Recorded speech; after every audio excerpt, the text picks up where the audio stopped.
अस्सलाम वालेकुम everyone, hope everyone is doing great. और जल्दी जल्दी से आप सब इन्फॉर्म कर दें अपने अपने डाउनलाइंस को। अगर उन्होंने सेशन ज्वाइन नहीं किया तो सेशन ज्वाइन कर लें, क्योंकि मैं 1 से 2 मिनट के अंदर सेशन को स्टार्ट कर दूँगी। ज़्यादा लंबा नहीं लेके जाना, क्योंकि बहुत इंपॉर्टेंट सेशन है, तो इसको जल्दी से हम डिस्कस कर लेते हैं। आज का हमारा टॉपिक, जैसे कि मैंने ग्रुप में भी बताया कि हमारा टॉपिक है फॉलो अप। ठीक है, तो फॉलो अप की कुछ इंपॉर्टेंट चीज़ें हम डिस्कस करेंगे और फॉलो अप क्यों इंपॉर्टेंट है वो डिस्कस करेंगे। लेकिन उससे पहले प्लीज़ काइंडली अपने आप को सारे म्यूट कर लें। प्लीज़ प्लीज़ रिक्वेस्ट है आप सबसे कि अपने अपने माइक्स देख लें, ताकि आप लोग अनम्यूट ना हो और डिस्टर्बेंस क्रिएट ना हो, क्योंकि इस तरह से फ़्लो ख़राब होता है बोलने का। एक पैशन में आके जब मैं चीज़ें बता रही होती हूँ तो बहुत ज़्यादा जो है ना वो डिस्टर्बेंस क्रिएट हो जाती है।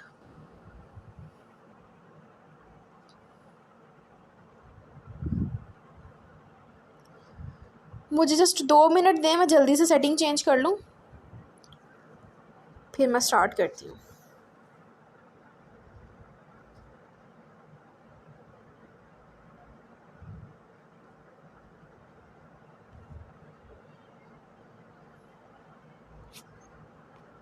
आई think it's all right now, yes. Okay, so मैं बता रही थी कि आज का हमारा टॉपिक है फॉलो अप। ठीक है, सबसे पहले आप लोग फॉलो अप की इम्पोर्टेंस को समझें और इस चीज़ को समझें कि फ़ॉलो अप को एग्जैक्टली यूटिलाइज़ करना कहाँ पे होता है। बेसिकली अब जिस तरह से मैं आपको एग्जांपल देती हूँ कि फॉर एग्जांपल हुदा मेरी प्रॉस्पेक्ट है। ठीक है, मेरी हुदा से सेशन से पहले डिस्कशन हुई है। मैंने हुदा को बोला कि आप मुझे अपनी डिटेल्स शेयर करें, मैं आपको बिजनेस कोर्स के लिए रजिस्टर कर रही हूँ। मैंने हुदा को रजिस्टर भी कर दिया और मैं हुदा को लिंक्स भी सेंड कर रही हूँ। ठीक है, हुदा को मैंने डे 1 का लिंक सेंड किया, खुदा ने डे 1 अटेंड कर लिया। जो भी हमारी ट्रेनिंग्स वगैरह होती हैं उन्होंने डे 1 अटेंड कर लिया। ठीक है, डे 1 के बाद ना तो मैं उनसे पैशनेट होकर बात कर रही हूँ, ना तो मैं उनसे एक्साइटेड होकर बात कर रही हूँ। जब मैं खुद अपने बिज़नेस को लेके एक्साइटेड नहीं हूँ, मैं खुद ही मुरझाई हुई हूँ, मुझे ही नहीं पता कि मैंने अपने बिज़नेस को इंजॉय करना है, मैंने ही अपने बिज़नेस को अपने ऊपर बर्डन बनाया हुआ है, तो वो लिटरली आपकी वाइब्स आपके प्रॉस्पेक्ट में ट्रांसफ़र होती हैं। और अगर आप उस चीज़ को बर्डनाइज करके चल रहे हो तो ऑनेस्टली आपके वो प्रॉस्पेक्ट पे भी वो चीज़ बर्डन ही बनेगी। ठीक है, तो दैट्स वाई आपने फॉलोअप का मतलब है कि सिर्फ प्रॉस्पेक्ट को ट्रेनिंग्स अटेंड नहीं करानी, आपने प्रॉपर एक तरीके के साथ उसको फॉलो अप भी देते रहना है। अगर आप फॉलो अप नहीं दोगे तो लिटरली कोई रिक्रूट नहीं होनी, आपका कोई बिजनेस बिल्ड नहीं होना। जो लोग इस चीज़ का गिला करते हैं उनको बड़ी इस चीज़ पे प्रॉब्लम होती है कि इतना टाइम हो गया बिजनेस ज्वाइन किए हुए लेकिन अभी तक कोई रिक्रूट नहीं हो रही, हमारे साथ कोई ज्वाइन नहीं करता। तो रीज़न इज़ दैट कि आप लोगों को फॉलो अप करना नहीं आता, या आप लोग ठीक तरीके से फॉलो अप को जो स्टेप्स है फॉलो अप के उनको नहीं आप लेके चल रहे। ठीक है, तो बेसिकली सबसे पहले तो मैं आपको ये पॉइंट बताऊंगी कि आपने फॉलो अप के अंदर सबसे ज़्यादा इंपॉर्टेंट चीज़ क्या रखनी है। ठीक है, अब हर इंसान के लिए अलग अलग चीज़ें वर्क करती हैं। ठीक है, कुछ लोग बात करते हुए बहुत ज़्यादा एक्साइटेड अच्छे लगते हैं और कुछ लोग बात करते हुए एक्साइटेड अच्छे नहीं लगते। तो आपने अपनी पर्सनैलिटी अपने हिसाब से इस चीज़ को कैरी करना है।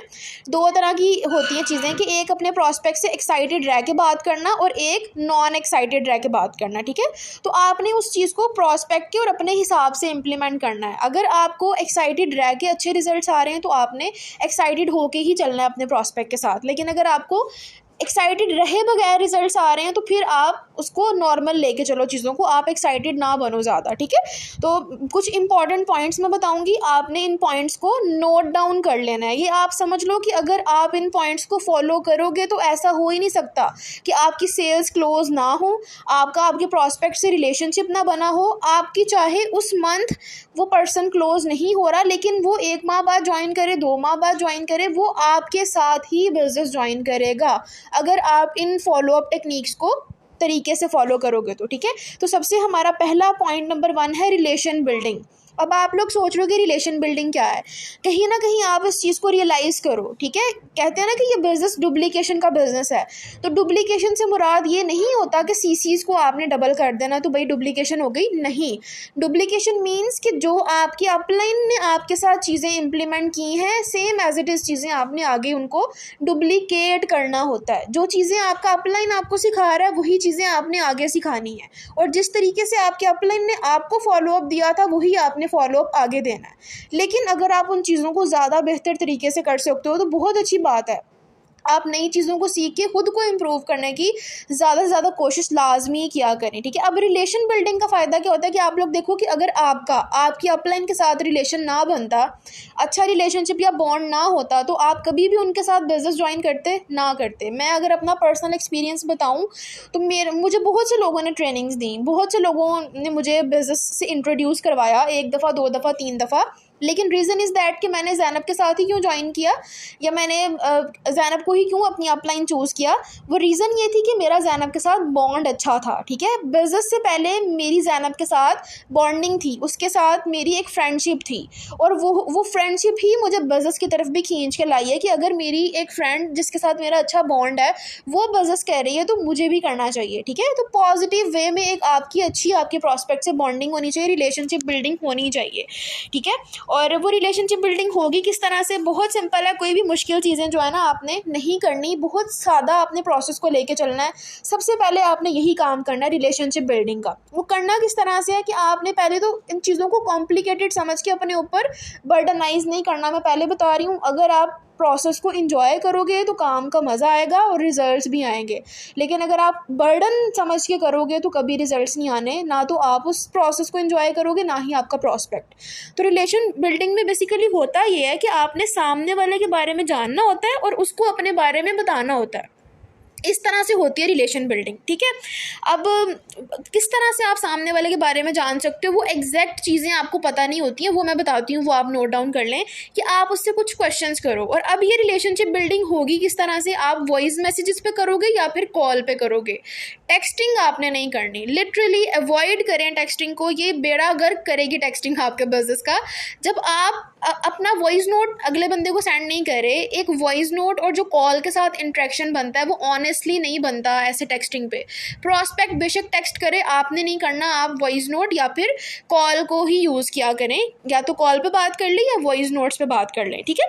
तो आपने रिलेशन बिल्डिंग में क्या करना होता है, सामने वाले के बारे में जानना होता है और उसको अपने बारे में बताना होता है। अब उसके बारे में जानने के लिए आप क्या क्वेश्चन उससे कर सकते हो कि आप क्या करते हो, अभी करंटली क्या कर रहे हो, क्या स्टडी कर रहे हो। अब वो प्रॉस्पेक्ट आपको बोलेगा कि मैं बीकॉम कर रहा हूँ, तो वहाँ पे ये सुन के चुप नहीं कर जाना कि अच्छा बीकॉम कर रहे हो, ठीक है, बहुत अच्छी बात है, ज़बरदस्त। नहीं, आपने उससे ये क्वेश्चन करना है कि बीकॉम क्यों कर रहे हो, like why you choose BCom. आप कोई और डिग्री भी तो चूज़ कर सकते थे, आपने बीकॉम ही क्यों चूज़ किया, ठीक है। मतलब क्वेश्चन से क्वेश्चन निकालना, जब आप क्वेश्चन से क्वेश्चन निकालते हो तो ही आपकी बातचीत बढ़ती है। ऐसे ही आपके प्रॉस्पेक्ट्स क्या करते हैं, आपसे एक क्वेश्चन करते हैं, उसका आंसर आप देते हो, उस ऑब्जेक्शन को आप हैंडल करते हो, तो वो आपसे अगला क्वेश्चन कर देते हैं, तो तब जाके आप मज़ीद उनको एक्सप्लेन कर रहे होते हो। तो इसी तरह से आपने उनसे पूछा कि आप क्या कर रहे हो करंटली, क्या स्टडी कर रहे हो, उन्होंने क्या कहा कि मैं बीकॉम कर रहा हूँ, तो फिर आपने उनको बोला कि बीकॉम ही क्यों कर रहे हो, ठीक है। लाइक वो कहेंगे, रीज़न आपको बताएंगे कि मुझे या तो बीकॉम पसंद था, या मामा ने कह दिया, या बाबा ने कह दिया, किसी ने ज़बरदस्ती बीकॉम स्टार्ट करवा दिया। एक रीज़न ये हो सकती है, ठीक है। फिर दूसरी बात आपने उनसे ये पूछ ली कि बीकॉम के बाद आपका क्या करने का इरादा है, ठीक है। बीकॉम के बाद आपके क्या प्लान्स हैं, आपके फ्यूचर गोल्स क्या हैं, फ्यूचर प्लान्स क्या हैं, स्टडी के बाद आपने क्या करना है, आपकी फैमिली में लोग कितने वेल एजुकेटेड हैं।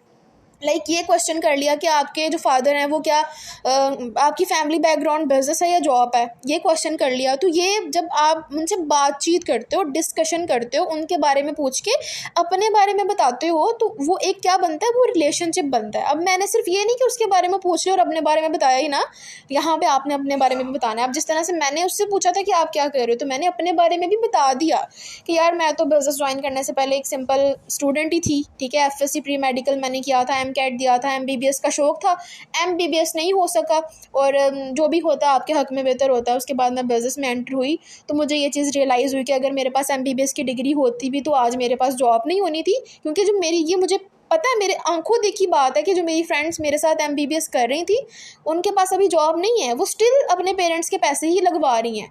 पेरेंट्स घर बेच के उन पे पैसे लगा रहे हैं, बाहर के मुल्कों में जाकर बैठ गई और बस पैसे मंगवाई जा रही हैं। एक के तो फादर ने गाड़ी बेच के भी उस पर पैसे लगा दिए हुए हैं। तो ये सिचुएशन वाकई हकीकत है। एक तो आपने उनकी आंखें भी थोड़ी बहुत खोलनी है बातों में ही, ठीक है।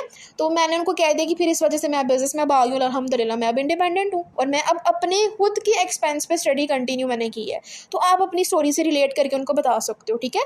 और एक चीज़ मैं आपको बताऊं कि जेनवनली जो है ना वो अपने प्रॉस्पेक्ट के अंदर इंटरेस्ट लेना, ये नहीं कि ऊपर ऊपर से, ठीक है। और वो जेनवन तरीके से इंटरेस्ट आप तभी शो करवा पाओगे जब आप या तो अपने प्रॉस्पेक्ट को वैल्यू दे रहे होगे और आप अपने बिजनेस से प्यार करते हो। तो अगर आप बिजनेस को पैशन के तौर पे कर रहे हो ना, तो फिर ही आपके अंदर ये क्वालिटीज़ आनी है, अदरवाइज़ नहीं आनी। मैं अपनी टीम को भी ये चीज़ कहती हूँ कि बिज़नेस को एज अ पैशन लेके चलो, बिज़नेस को बर्डनाइज नहीं करना आपने अपने ऊपर, ठीक है। पैसों के पीछे आपने नहीं भागना, बिज़नेस को पैशन समझ के करो, पैसे खुद आपके पीछे आएंगे ऑनेस्टली। और जब आप किसी काम को पैशन समझ के करते हो तो आप समझ लो कि अपना 2000% उसके अंदर देते हो। और जब आप 2000% एक चीज़ में लगा रहे हो ना, तो आप बहुत ज़्यादा उसके अंदर ट्रेंड हो चुके होते हो, पॉलिश हो चुके होते हो। और जब आप एक्सपर्ट हो एक काम में, तो आपको तो उस चीज़ में कोई पीछे छोड़ ही नहीं सकता, ठीक है। तो ये जो चीज़ें मैंने पर्सनली मैं इम्प्लीमेंट करती हूँ, जिस प्रॉस्पेक्ट में मैं ये चीज़ इम्प्लीमेंट करती हूँ वो प्रॉस्पेक्ट कन्वर्ट होता है, जिस पे नहीं करती वो कन्वर्ट नहीं होता। और ये मैंने खुद एक्सपीरियंस किया हुआ है। अगर आप भी इस चीज़ को फॉलो करोगे, आई एम डेफिनेटली श्योर कि राइट तरीके से करोगे, कॉन्फिडेंट रह के करोगे, तो रिजल्ट्स आएंगे आप लोगों को बहुत अच्छे, ठीक है। और जेन्युइनली आपने इंटरेस्ट लेना है और जेन्युइनली ही आपने सामने वाले के बारे में जानना है, आप अपने प्रॉस्पेक्ट के बारे में, ठीक हो गया। देन उसके बाद इंपॉर्टेंट पॉइंट है आपका कॉमन ग्राउंड।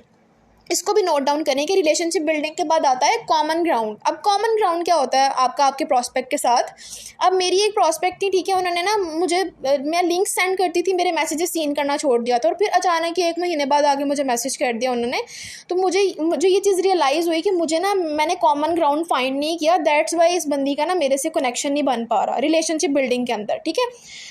जब आप कॉमन ग्राउंड फाइंड कर लेते हो ना किसी प्रॉस्पेक्ट के साथ, मतलब कोई कॉमन चीज़ उसके अंदर और अपने अंदर सेम बता देते हो कि अच्छा यार तुम्हारे साथ ये हुआ है तो मेरे साथ भी ये हो चुका हुआ है, ठीक है, या तुम सियालकोट से हो तो मैं भी सियालकोट से हूँ, ठीक है। कुछ कॉमन चीज़ आपने ज़रूर फाइंड करनी होती है अपने प्रॉस्पेक्ट के अंदर। तो मुझे तब रियलाइज़ हुआ कि मैंने कहा यार मैंने तो कोई कॉमन ग्राउंड फाइंड ही नहीं किया, दैट्स वाई ये मुझे ना मेरे मैसेज सीन करके इग्नोर करती हैं, बाद में मुझे जवाब नहीं देती। जब उन्होंने मुझे मैसेज किया तो मैं तो उसके मैसेज के इंतज़ार में थी कि मुझे मैसेज करें खुद सामने से, ताकि मैं कॉमन ग्राउंड फाइंड करके उनके साथ एक कनेक्शन बना सकूं। उन्होंने मुझे मैसेज किया तो मैंने बड़ा अच्छे से उनका हाल चाल पूछा, और फिर उन्होंने मुझे खुद ही बताया कि मेरे फादर की डेथ हो गई थी। अब उनके बच्चे मेरे जितने हैं, जो लेडी हैं उनके बच्चे मेरे जितने हैं। तो उन्होंने बताया कि मेरे फादर की डेथ, और काफ़ी अफसरदा थी। तो मैंने मतलब एक वॉइस मैसेज अच्छे तरीके से उनको सेंड किया। सिर्फ ये नहीं कि आपने बिजनेस हवाले से ही अपने प्रॉस्पेक्ट से बात करनी है, आप रिलेशनशिप बिल्डिंग में अगर एक्सपर्ट हो, होनामी को तो आप सब जानते हैं कि वो नंबर 1 बिजनेस ऑनर है फॉरएवर के अंदर पूरी दुनिया में। उस बंदी ने सामने से ये बात बोली है कि मैं क्यों फॉरएवर बिजनेस में कामयाब हूँ, क्योंकि मेरी रिलेशनशिप बिल्डिंग, मेरी लोगों के साथ कनेक्शन बिल्डिंग अच्छी। और कनेक्शन बिल्डिंग कब अच्छी होती है, जब आप अगले बंदे की रिस्पेक्ट करते हो, ठीक है, उसको वैल्यू देते हो, उसकी बात सुनते हो। आप लोग गलती पता क्या करते हो, आप अपनी सुनाने में लगे होते हो कि बस मेरी सुन ले, कि सेशन देखा नहीं देखा, रिव्यू दो, फीडबैक दो, ये कर दो वो कर दो। नहीं, आपने अगले की सुननी है, उसको सुन के उसको वैल्यू दो तो वो आपको वैल्यू देगा, अदरवाइज़ आप भूल जाओ कि आपको वैल्यू मिलनी है, ठीक है। तो मैंने उनका जब मैसेज सुना तो मैंने उनको थोड़ा ना तसल्ली दी कि अल्लाह पाक आपके वालिद को जन्नत में जगह दें, थोड़ा मैंने उनको रिलैक्स किया। फिर मैंने उनको बताया मुझे वहाँ पे कॉमन ग्राउंड मिल गया। फिर मैंने उनको बताया कि अभी रिसेंटली ही 1 मंथ पहले मेरी मामा के भी वालिद की डेथ हुई है, मेरे नाना अबू की डेथ हुई है। तो मैं आपकी सिचुएशन को अंडरस्टैंड कर सकती हूँ कि ये एक बेटी के ऊपर कितनी क्रिटिकल सिचुएशन है। इंसान उस टाइम पे कितना स्ट्रेस्ड होता है, और मतलब पेरेंट्स से बढ़ के इस दुनिया में कुछ भी इंपॉर्टेंट नहीं है। तो कुछ थोड़ी बहुत इस रिलेटेड मैंने उनसे बात की और मैंने दुआएं वगैरह उनको दी। तो लिटरली वहाँ से हमारा ऐसा कनेक्शन बिल्ड हुआ कि वो बंदी जो मेरे मैसेज सीन करके मुझे जवाब नहीं देती थी, वो मेरे हर स्टेटस पे मुझे रिप्लाई करती हैं, हर स्टेटस पे।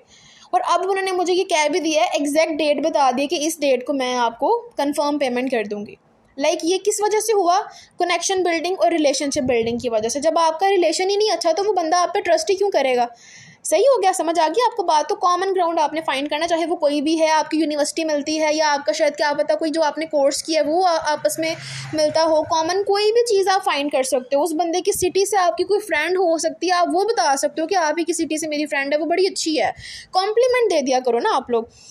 उसके बाद इंपॉर्टेंट पॉइंट हमारा है ह्यूमर। अब ये ह्यूमर क्या चीज़ है, बेसिकली ये क्या है, ये भी इसी चीज़ के अंदर आ जाता है कि आपने कॉम्प्लीमेंट देना है। जब आप अपने प्रॉस्पेक्ट से बात कर रहे हो, तो डे 1 में कर रहे हो या डे 2 के बाद कर रहे हो, तो आप उनको बोलो कि यार आप तो बहुत अच्छे हो, आप तो बहुत फ्रैंक हो, मुझे आपसे बात करके अच्छा लग रहा है, I really appreciate your behaviour, कि आप इतने नेगेटिविटी के ज़माने में भी आप इतने पॉजिटिव पर्सन हो। गलत बात तो नहीं है ना कि जब इंसान एक पॉजिटिव रिस्पॉन्स आपको दे रहा है, वो आपको रिस्पेक्ट दे रहा है सामने से, वो आपको मैम कह के बुला रही हैं या वो आपसे अच्छे तरीके से बात कह रही हैं, तो आपका भी फ़र्ज़ है कि आप उनको अप्रिशिएट करें, तो कर दें अप्रिशिएट। इसको बोलते हैं बेसिकली ह्यूमर। और आप लोगों का आज के सेशन का टास्क है, आपने आफ्टर सेशन मुझे बताना है कि आपने ह्यूमर पे रिसर्च करनी है, ठीक है। आपने यूट्यूब पे जाके ह्यूमर सर्च करना है और ख़ुद को इसके अंदर अच्छा बनाना है, ठीक है। लाइक आपने यूट्यूब पे जाके ह्यूमर से रिलेटेड आपने लर्निंग करनी है, कोई गेमें वगैरह नहीं खेलनी, गेम खेलने के लिए नहीं कह रही आपको, एक एक्टिविटी समझ लें आप लोग, अपना टास्क समझ लें, होमवर्क समझ लें कि आपने ह्यूमर पे सर्च करके आपने इसके अंदर खुद को बेहतर बनाना है कि किस तरह से अपना ह्यूमर अच्छा किया जा सकता है। आपको वहाँ पर बहुत सारी टिप्स एंड ट्रिक्स मिल जाएंगी और अगर आप इस चीज़ में भी अच्छे हो जाओगे तो ऑनेस्टली समझ लो कि आप जीत गए हो ठीक है। फिर उसके बाद बहुत इंपॉर्टेंट पॉइंट, रिलेशनशिप बिल्डिंग हो गई। और सबसे इंपॉर्टेंट पॉइंट, जाहिर सी बात है जब रिलेशन बना है तो आप अगले बंदे से बात कर पा रहे हो ना, उससे क्वेश्चन कर पा रहे हो, बगैर रिलेशन के तो नहीं करोगे। इंपॉर्टेंट पॉइंट आता है नीड आइडेंटिफिकेशन। मैं आपको बता रही हूँ कि 95% लोग ये वाला स्टेप करते ही नहीं है और फिर बाद में माथा पकड़ के बैठ जाते हैं कि हाय मेरा प्रॉस्पेक्ट तो मुझे जवाब ही नहीं दे रहा, वो तो रिस्पॉन्स ही नहीं। पहले तो बड़ा पैशनेट था कि मैं तो ये बिज़नेस में आके कर देना, मैंने ऐसे कर देना, मैंने वैसे कर देना, लेकिन अब वो जवाब ही नहीं दे रहा। रीज़न इज़ दैट कि आपने नीड आइडेंटिफाई नहीं की होती। नीड आइडेंटिफिकेशन किस तरह से करनी है वो मैं आपको बताती हूँ। नीड आइडेंटिफिकेशन इंपॉर्टेंट क्यों होती है, क्योंकि नीड आइडेंटिफिकेशन के बगैर आप समझ लो कि ज्वाइनिंग हो ही नहीं सकती। आपने अपने प्रॉस्पेक्ट का वाई फाइंड करना है कि भाई उसका वाई क्या है, बिजनेस को ज्वाइन करने के रीज़न क्या है, ठीक है, उसकी क्या नीड है कि जिस नीड के अकॉर्डिंगली वो इस बिज़नेस में इंटरेस्ट ले रहा है। बगैर किसी रीज़न या बगैर किसी नीड के तो कोई ऑनलाइन बिज़नेस नहीं ना करना चाह रहा होता। मेरी भी रीज़न थी, नीड थी कि मुझे इंडिपेंडेंट होना था, तो मेरी वो वाई और मेरी नीड थी कि मैंने इस वजह से मैंने बिज़नेस को ज्वाइन करना है। तो हर प्रॉस्पेक्ट की होती है और वो आपने उनसे पूछनी है। अब आप सोच रहे हो कि भाई किस तरह से नीड आइडेंटिफिकेशन होगी, वो भी मैं आपको बताती हूँ। बहुत सिंपल सा प्रोसेस है, लिख लें। वैसे तो स्क्रीन रिकॉर्डिंग मैं कर रही हूँ, अब मुझे नहीं पता आवाज़ आती है कि नहीं आती, इसको अपलोड करूँगी, लेकिन एहतियातन इसको लिख लें अपने पास। करनी कैसे है नीड आइडेंटिफिकेशन? नीड आइडेंटिफिकेशन सबसे पहली बात है कि मैसेजेस पे नहीं करनी।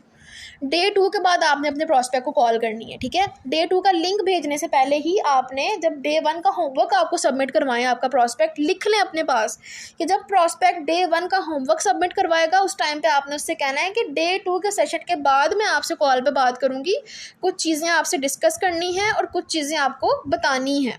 ये कह के डराना नहीं है उसको कि मैं आपसे सवाल करूंगी और मैंने बड़ा कुछ आपसे पूछना। प्रॉस्पेक्ट डर के भी आपको जवाब नहीं देते कि पता नहीं मुझसे क्या पूछ ले, मुझे आता नहीं होगा तो मैं क्या करूंगी, ठीक है। तो चिल रहा करें अपने प्रॉस्पेक्ट के साथ, इतना भी चिल नहीं होना कि आपके सर पे चढ़ के बैठ जाए, लेकिन फिर भी एक उनको कंफर्टेबल रखना है, उनको ये चीज़ फील करानी है कि आपकी राय मैटर करती है। फिर आपने उनसे कहना है कि आफ्टर डे 2 इंशाल्लाह मैं आपसे कॉल पे बात करूँगी, डे 2 का फीडबैक मैं आपसे कॉल पे लूँगी। ये चीज़ आपकी डिसाइड हो गई। जैसे ही वो डे 2 अटेंड करेंगे तो उनको मैसेज ड्रॉप कर देंगे कितने टाइम बाद अब आप अवेलेबल हैं, मैं आपको कॉल करूँगी। आपने उनको कॉल करनी है, कुछ भी नहीं होता, वो प्रॉस्पेक्ट भी इंसान ही है, कोई बात नहीं। आप अगर उनसे कॉल पे बात कर लोगे तो कुछ भी नहीं हो जाएगा, ठीक है। आप उनको जब कॉल करोगे और आपने कॉल करनी है तो मैं एग्जांपल से आपको समझाती हूँ कि आपने मतलब हाल चाल पूछ के, फैमिली का पूछ के कि घर में सब ठीक है, आपकी वालिदा ठीक है, आपके फादर ठीक है, सबका हाल चाल पूछ के आपने बात स्टार्ट करनी है। फिर आपने बस उनसे इतना कहना है कि आज के सेशन का क्या आपका फीडबैक है, आज आपने क्या कुछ सीखा है, कुछ कॉमन पॉइंट्स आप मुझे बता दें। वो आपको वो कॉमन पॉइंट्स बताएंगे तो आपने वहाँ पे उनको अप्रिशिएट कर दिया। फॉर एग्जांपल मैं कहती हूँ लाइबा माशाल्लाह आपका लर्निंग एटीट्यूड बहुत अच्छा है, अल्लाह पाक आपको बहुत ज़्यादा कामयाब करें, जो भी आपके ड्रीम्स हैं वो आप इस बिज़नेस से पूरे करें, पावर ईगल्स को ज्वाइन करके इंशाल्लाह। अप्रिशिएट कर दिया।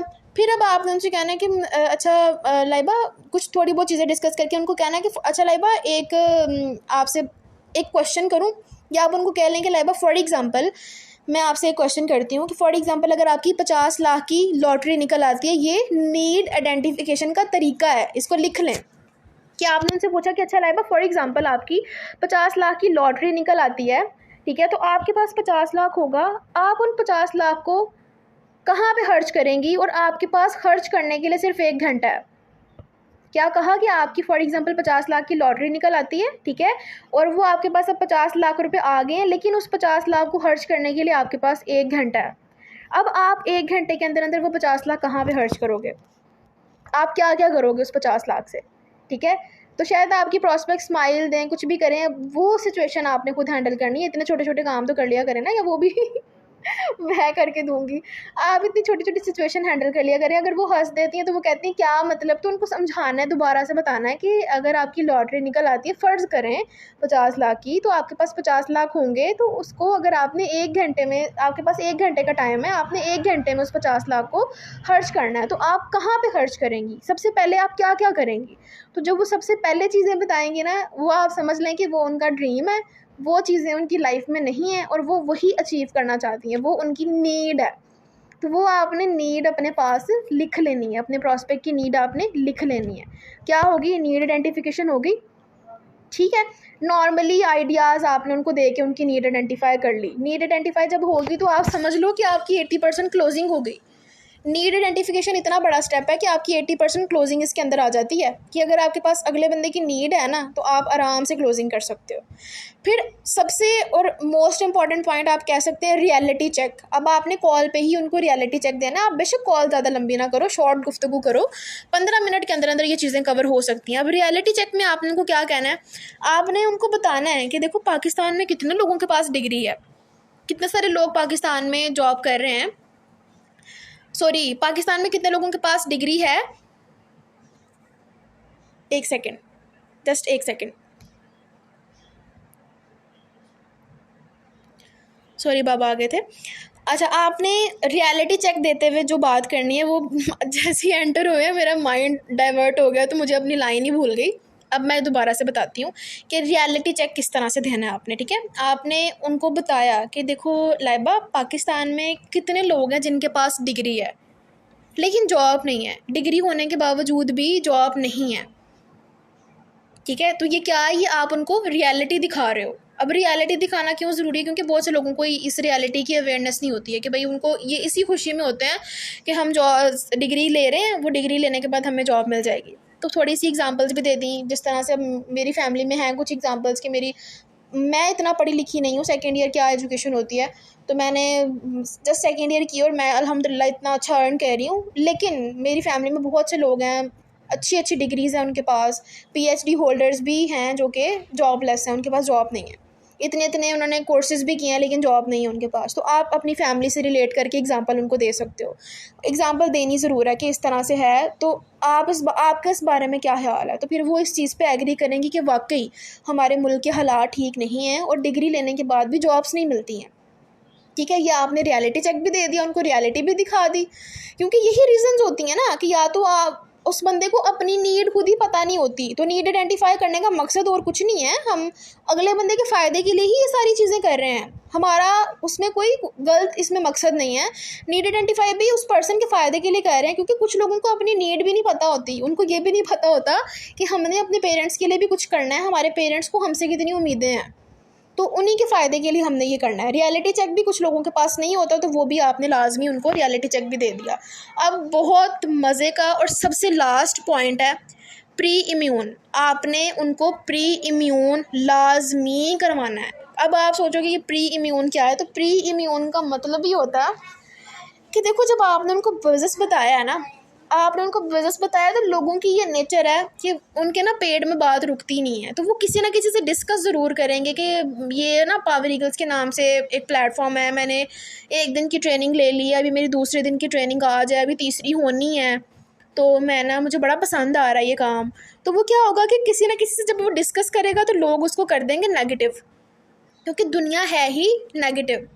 अगर वो अपने कॉलेज में से किसी के साथ डिस्कस कर रही है, लोगों को पता, बीच वाली बात या असल हकीकत लोगों को पता नहीं होती, लेकिन लोग नेगेटिव करने में बड़े तेज़ हैं कि यार मैं वेला, तो ये अगला बंदा क्यों मुझसे आगे निकल जाए, ये क्यों कामयाब हो जाए। दैट्स वाई लोगों का काम है नेगेटिव करना। तो अब उस बंदे को नेगेटिविटी से बचाना आपका फ़र्ज़ है, तो इसीलिए आपने प्री इम्यून करवाना है। वो इसी वजह से कराना है कि वो अगर उसको कोई नेगेटिव कर भी रहा है तो उसको ये बात पहले से पता हो कि मेरे साथ ये होने वाला है।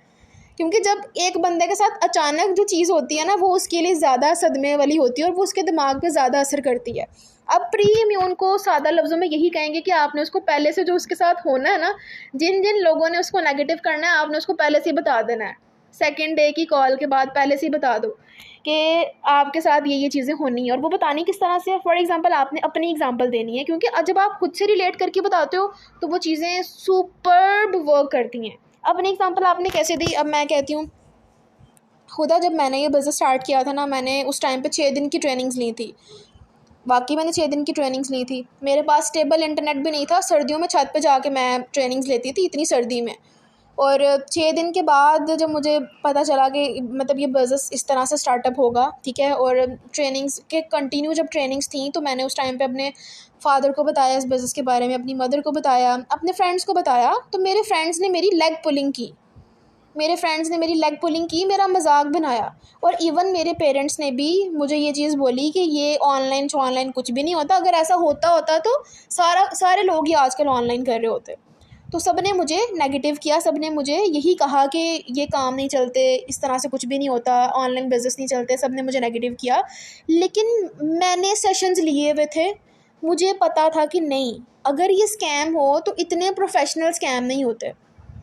मुझे कुछ ना कुछ ख़ास बात इस बिज़नेस में, पावर ईगल्स में नज़र आ रही थी। तो मैंने अपनी प्रॉपर रिसर्च की। मैंने जो पावर ईगल्स के अंदर लोग कामयाब हैं उनको देखा, लोगों की सक्सेस को देखा, लोगों की अचीवमेंट्स को देखा। तो मुझे इनर सेटिस्फेक्शन थी रिसर्च करने के बाद कि नहीं, ये स्कैम नहीं है, ऐसा कुछ भी नहीं है।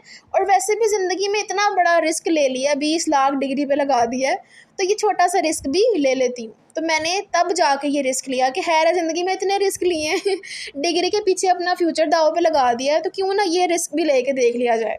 तो इस वजह से मैंने स्टार्टअप लिया, अपने पेरेंट्स को समझाया कि आप जहाँ पे मुझे इतना सपोर्ट करते हैं, सब कुछ आप मेरे लिए करते हैं, तो यहाँ पे भी आपकी मुझे सपोर्ट की ज़रूरत है। उनको समझा के किसी तरीके से मैंने इस बिज़नेस को स्टार्टअप किया और अब मैंने अपनी लाइफ ट्रांसफॉर्म की है इस बिज़नेस के थ्रू।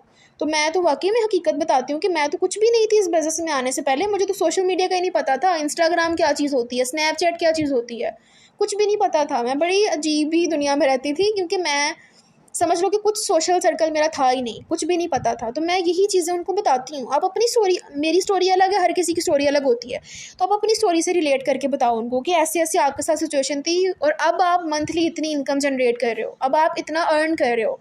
और अगर आप न्यू हो, आपने अर्न नहीं किया, तो आपने झूठ नहीं बोलना। झूठ की बेसिस पे कभी भी बिजनेसेस रन नहीं किए जाते, आपके काम में कभी बरकत नहीं होती। वक्त ही आपको इनकम आ जाएगी, लेकिन आपको वो मेंटली सुकून नहीं होगा, सेटिस्फेक्शन नहीं होगी और आपकी कमाई में बरकत नहीं होगी। तो झूठ तो बिल्कुल भी नहीं बोलना। अगर आपने अर्न नहीं किया तो उनको बताएं कि मैं न्यू हूँ, मैं लर्निंग स्टेज पे हूँ, लेकिन मैंने जो चीज़ें यहाँ पे सीखी हैं वो मैंने इससे पहले कहीं नहीं सीखी। तो कुछ इस तरह की चीज़ें आपने उनको अपनी ट्रांसफॉर्मेशन बतानी है कि ये कुछ मेरे साथ हुआ है। और वही लोग जो पहले मुझे नेगेटिव करते थे, मेरे फ्रेंड्स मेरी लेग पुलिंग करते थे, मुझे पेरेंट्स ने कहा था कि ये काम नहीं चलते, मेरी पहली इनकम पे मुझे सब ने अप्रिशिएट किया और अब सब मुझे अपनी इंस्पिरेशन समझते हैं। मेरे पेरेंट्स बाकियों को मेरी एग्जाम्पल देते हैं कि बेटी हो तो ऐसी हो, बच्चा हो तो ऐसा हो। मेरी बेटी तो सारी सारी रात बैठ, मेरे पेरेंट्स ऐसे कहते हैं। अगर कोई कहे ना कि हमारा बच्चा तो बड़ा निकम्मा है, पढ़ता भी नहीं है, तो मेरी मम्मा बड़ी प्राउडली, बाबा बड़ा प्राउडली कहते हैं कि हमारी बेटी तो रात देर तक जाग के भी काम कर रही होती है और सारा दिन इसका और कोई एक्टिविटी ना, ये ड्रामा देखे ना, इसकी फजूल एक्टिविटीज़ ना, ये दोस्तों से बातें करती है, ये सारा दिन काम करती है, मेहनत करती है। तो वो क्या है, ये इस चीज़ को मैंने अपनी मेहनत से प्रूव किया कि आई एम हार्ड वर्किंग। ठीक है, वो प्रूव करना पड़ता है। तो आपने भी अपनी मेहनत से प्रूव करना है कि आप कुछ हो। जब कोई बात आपको लगा दे या कोई आपको बुरा कह दे या कोई आपको निकम्मा या हड हराम कह दे, तो माइंड करने की बजाय अगर इस चीज़ को सोचो ना कि वाकई यार मैंने क्या उखाड़ा है अपनी ज़िंदगी में, मैंने क्या किया है, कुछ ऐसा किया है कि जिससे लोग आपको इंस्पिरेशन समझें, तो वो आपने करके दिखाना है ताकि लोग आपको इंस्पिरेशन समझें। ठीक है, तो फिर जब आप अपनी स्टोरी उनको रिलेट करके बताओगे तो उनको पहले से ही आइडिया हो जाएगा कि अच्छा, अगर इनको लोगों ने नेगेटिव किया था तो मुझे भी सब नेगेटिव करेंगे। तो वो बंदा पहले से ही माइंड प्रिपेयर कर लेगा कि ना मुझे दोस्तों ने सपोर्ट करना है, ना मुझे फैमिली ने सपोर्ट करना है, जो करना है मुझे खुद ही करना है। ठीक है, तो ये चीज़, ये प्री इम्यून आपने लाजमी करवाना है। अब लास्ट पॉइंट ये है कि ये सारे पॉइंट्स आप तभी फॉलो कर सकते हो जब आपको ऑब्जेक्शन हैंडलिंग आती है। ठीक है, और ऑब्जेक्शन हैंडलिंग भी सिर्फ गिनती के 2-4 ऑब्जेक्शंस होते हैं, ज़्यादा नहीं होते। इन सब चीज़ों के बाद वो ऑब्जेक्शंस भी क्या होते हैं, भाई बंदा आपसे, बड़ी बात है, इन्वेस्टमेंट पूछ लेगा कॉल के अंदर, तो कैसे हैंडल करना है। आपने उनको यही बात बोली कि माय डियर, इन्वेस्टमेंट हर चीज़ में होती है। मोबाइल यूज़ कर रहे हो ना, उस पर भी इन्वेस्ट किया हुआ है, घर पे वाईफाई है उस पर भी इन्वेस्ट किया है, घर की चीज़ों को देखो, इर्द गिर्द सारे पैसे लगा के ख़रीद के लाए हो। लेकिन बिज़नेस में कुछ स्टेप्स होते हैं और आपको जो है ना, जब तक ये नहीं पता होगा कि इन्वेस्ट करना क्यों है, हम ये नहीं बता सकते कि कितना करना है। तो इसलिए डे 3 का सेशन अटेंड करो। डे 3 के अंदर आपको सारा कंपनी का मार्केटिंग प्लान बताया जाएगा। एक्चुअल सेशन तो है ही डे 3 का, जिसमें आपको कंपनी का मार्केटिंग प्लान पता चलना है। तो जब आपको मार्केटिंग प्लान समझ आ जाएगा, आपको पता चल जाएगा कि आपने करना क्या है, तो फिर इन्वेस्टमेंट की तरफ भी आ जाएंगे। वो कौन सा मुश्किल बात है, वो तो आप कर ही लेंगे। ये कभी भी उसको ना बोलो कि तुमसे तो होगा नहीं, ठीक है, या उसको ऐसी वाइब देनी भी नहीं। आपने ही प्रॉस्पेक्ट को कॉन्फिडेंस देना है। मेरी टीम मेंबर है अनीज़ा को मैंने इतना कॉन्फिडेंस दिया डे 2 के बाद कि उसने बंदी ने ये भी नहीं कहा कि मेरे पास पैसे नहीं है, पता नहीं कहाँ से अरेंज किए। तो वो आपने ही प्रॉस्पेक्ट को कॉन्फिडेंस देना होता है, ठीक है। तो अगर आपको ये गिनती की 2-4 ऑब्जेक्शंस हैंडल करने आते हैं तो यू विल रॉक। आपको कोई भी कामयाब होने से तो रोक नहीं सकता। ये कुछ चीज़ें अब आप मुझे बताओ चैट बॉक्स में कि आज से पहले ये स्टेप्स फॉलो किए थे, ये चीज़ें आप लोग इम्प्लीमेंट कर रहे थे क्या? आप रिलेशन बिल्डिंग कर रहे थे क्या? आप नीड आइडेंटिफिकेशन कर रहे थे क्या? आपने कभी रियलिटी चेक दिया प्रॉस्पेक्ट को? कभी आपने प्री इम्यून करवाया उसको, या आपने कभी किसी प्रॉस्पेक्ट से कॉल पे बात की? नहीं ना। तभी इंडियंस बहुत ज़्यादा ग्रो कर रहे हैं, क्योंकि ये स्टेप्स इंडियंस फॉलो करते हैं। ये मैं आप लोगों को इंशाल्लाह आफ्टर सेशन ग्रुप में वीडियो सेंड करूँगी। मैंने ये वो पॉइंट्स आप लोगों को बताए हैं जो आज से 3 साल पहले मैंने अपनी डायरी पे नोट डाउन किए थे। क्यों कहती हूँ नोट्स बनाएं? इसी वजह से कहती हूँ कि मेरे पास आज टाइम नहीं था, मुझे किसी काम से जाना था, मेरे पास ऑलरेडी नोट्स बने हुए पड़े थे और ये ज़बरदस्त पॉइंट है, मुझे इतना कुछ सीखने को मिला है। तो 3 साल पहले की ये नोट्स बने हुए मेरे पास पड़े हैं जो मैंने आप लोगों को चीज़ें बताई हैं, और ये तब इंडियन सेशंस होते थे, मैंने वहीं से सीखी थी ये चीज़ें। तो आप लोग भी इनको इम्प्लीमेंट करें, फॉलो करें। इंशाल्लाह आप लोगों को बहुत ज़्यादा सक्सेस मिलेगी, और आगे भी हम इस तरह के ज़बरदस्त सेशंस करते रहेंगे। अभी मीटिंग को एंड करते हैं। आफ्टर सेशन आपने सबने अपने फीडबैक्स ग्रुप के अंदर लाजमी शेयर करने हैं और पॉइंट्स बना के बताना है कि आज आपने क्या सीखा है, ताकि पता चले बाकी लोगों को भी जिन्होंने मीटिंग अटेंड नहीं की। All the best. अल्लाह पाक आप सबको बहुत ज़्यादा कामयाब करें। अल्लाह हाफिज़।